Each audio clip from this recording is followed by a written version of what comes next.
துக்க வீட்டில் ஜெனரேட்டர் வெடித்து பெண் உயிரிழந்திருக்கிறார். மாமியாரின் இறுதிச் சடங்கில் கலந்து கொண்ட போது மருமகளும் உயிரிழந்த சோக சம்பவம் அரங்கேறியிருக்கிறது. இது பற்றின மேலும் விவரங்களை செய்தியாளர் கார்த்திக் வழங்கிட கேட்கலாம். கார்த்திக், வணக்கம். இந்த சம்பவத்தில் மேலும் வேறு யாருக்கேனும் காயங்கள் ஏற்பட்டிருக்கிறதா? அந்த ஜெனரேட்டர் வெடித்ததற்கான காரணம் என்ன? முழு விவரங்கள். வணக்கம். கோவை கணபதி பகுதியைச் சேர்ந்தவர் ராமலட்சுமி. இவருக்கு 85 வயதாகிறது. கடந்த சில தினங்களாக அவர் உடல்நிலை சரியில்லாமல் இருந்திருப்பதாக கூறப்படுகிறது. இந்நிலையில் நேற்று அவர் உயிரிழந்திருக்கிறார். உயிரிழந்த சூழல்ல அவருடைய இறுதிச் சடங்கு இன்று நடைபெறுவதாக இருந்தது. இதற்காக வீட்டில் ஏற்பாடுகள் செய்யப்பட்டிருந்தது. அவர் உடல் அந்த குளிர்சாதன பெட்டிங்கிற ஃப்ரீசர் பாக்ஸ்ல வச்சிருக்காங்க. இன்று காலை வீட்டுல மின்சாரம் இல்லாத காரணனால ஜெனரேட்டர் உதவியுடன் அந்த ஃப்ரீசர் பாக்ஸ் ஆனது வைக்கப்பட்டிருக்குது. காலை ஒரு 9:30 மணிக்கு மேலாக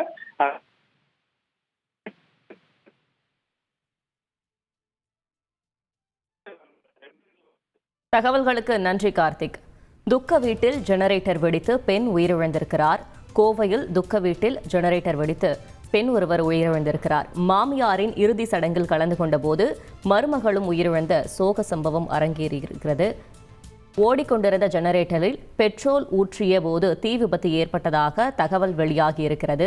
தீ விபத்தில் படுகாயமடைந்திருக்கிறார்கள் 3 பேர். அவர்கள் கோவை அரசு மருத்துவமனையில் அனுமதிக்கப்பட்டிருக்கிறார்கள். அது தொடர்பான முக்கிய செய்தியையும் நான் தற்பொழுது பார்த்துக் கொண்டிருக்கிறோம். செய்திகளை உடனுக்குடன் தெரிந்து கொள்ள உடனே சப்ஸ்கிரைப் பண்ணுங்க.